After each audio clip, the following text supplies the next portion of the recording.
Assalomu alaykum birodarlar. Mana bir video qo'ygandim.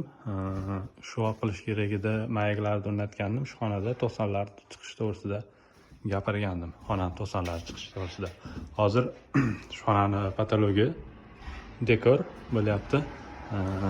Ozgina fason bilan chiqarilyapti. Hozir bu 50% bitdi. Qolganini yana sekin davom ettiryapmiz. Uyda oxirini nima qilib tushirib qo'yapmiz. Naryoq mehrob bo'lar ekan. Pardani orqasiga, hozir bu patoloid orqasidan tushgan joyi, shu joyiga shurekadan qatirib qo'yapmiz. Bo'ldi, splashnoy bo'lib tushadi bu tomoni.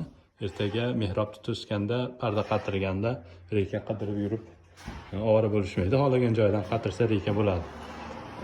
Kimga yana shunaqa xizmatlar kerak bo'lsa, telefon qilaverasizlar. Telefonimiz 94 488 0500.